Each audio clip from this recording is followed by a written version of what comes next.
In this video, you're going to learn the number one thing that's going to help you start hitting huge serves like the Mpetshi Perricard or Shelton. Now, who am I to say that? Well, I'm just some guy who loves experimenting with his game, seeing what I see, trying it out and finding out the best way to hit the most effective shots possible. In other words, my name is Gibran, and I'm a tennis player that's been playing the game for over 20 years now, I believe, and came back a couple years ago with a huge goal to see how far I could get and what I would learn along the way. And one of the many things I learned along the way was how to hit a bigger serve that gives me more spin and more kick and more power. But before we can learn about what this thing is, we got to understand this, all right? You see this racket?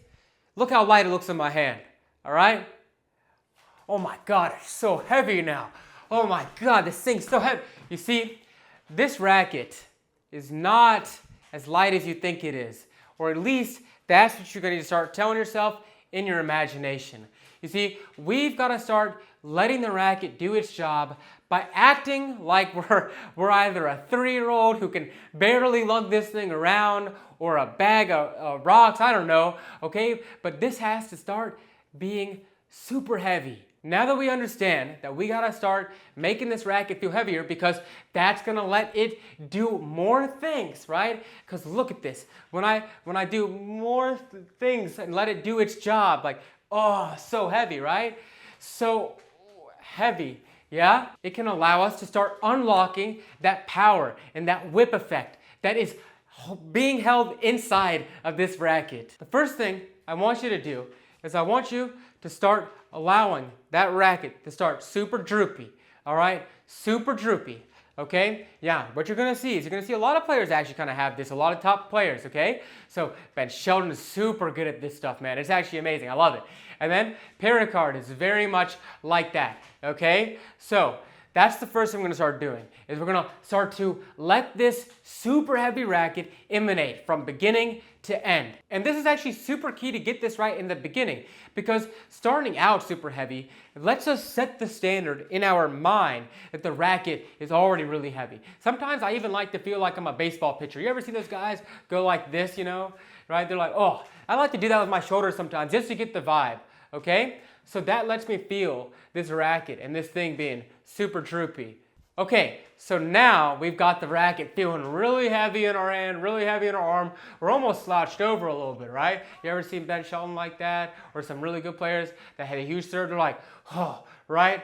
That's what you gotta start feeling. From there, we're going to let that emanate through the swing. We're not gonna bring the racket up, please, because you remember, you're a skinny dude, all right? You're a tennis player. You don't have ginormous muscles. So this racket, you're a 3-year-old. You can't do this, all right? You're gonna go like this. You're gonna feel the weight through the whole way through, all right? No matter what. Literally, I'm fighting myself right now. It's like a life fight or flight moment, okay? I'm fighting myself to make sure that racket doesn't go up. And again, this is so important because anytime we start applying the effort like this, we're cheating. We're cheating our racket out of letting it do its job, man. He said, bro, I cost $280. Let me do my thing. Now, we've got the racket really heavy here. We've got the racket really heavy here, right? And here's the really amazing part. You don't lift it with your arm. Remember, it's super heavy. You can't lift it with your arm.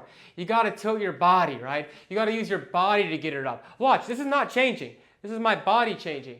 This is my body doing the work, right? That's how the racket's coming up. I'm not pulling the racket up. My body is just turning and pulling the racket up. It's not even pulling up, it's just changing its position, right? That's how we get it up, by literally getting into the serve more like this, right? Okay? Yes, I do understand that this will go up a little bit, man. It's very difficult to not do it, all right? But the more you exaggerate it, the more you get into this, the faster you're gonna be able to develop this. Yeah, it might take 1-2 hours, but watch, if that 1-2 hours, you're gonna be like, God dang, Gibran is a genius over here. Please say that in the comments, I'll feel good about myself, all right? All right, so now we've got the racket all as up as we can. And look, for me, in my imagination, this is all the way up right there. Okay, you see that? All I gotta do to get it way up is just tilt more. But we're here. We're now here, guys. Okay, we're here. Look at that. All right, look at my wrist. Okay, go look at the pros who do this. You'll see what I'm talking about. Okay, now here's the scariest part about all of this. And it is literally so scary. I remember doing it. I'm like, bro, there's no way I'm gonna hit the tennis ball. As a matter of fact, I did think I shanked it a couple of times. But by doing that, it allowed me to see like the magic of this. You gotta start taking the racket tip to the ball. I swear it is the craziest thing you will ever try to do in your tennis game. But man, that's when you start to see how physics begins to work. It's amazing, right? When you go up through it like this, right? That racket is going to fly back last second on its own. I know, it's magical. Watch it happen, bro. You won't be able to comprehend it. There's a guy, Lofhangen, he's like super amazing at this, bro. I don't know if he's doing that precisely, but let me tell you, with my students, when we started doing that and I started doing it my own serve, I was like, wow, I get that last second whip effect, like boom, like super fast at the very end.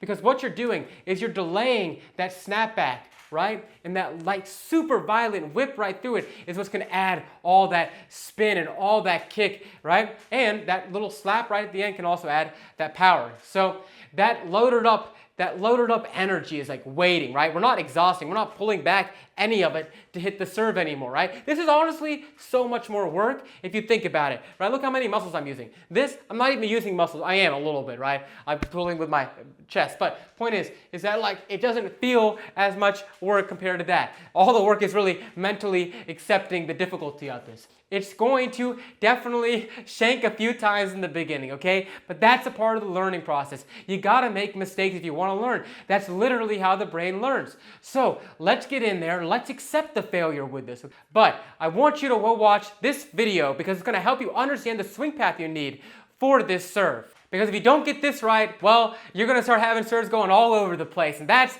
not the point of hitting serves. And if you want me to walk you through this fear and get you there faster, doing it the right way, then please click the link below to book a time with me. Maybe we can set up an amazing coaching relationship with each other and take your game to the ultimate level that you never dreamed of.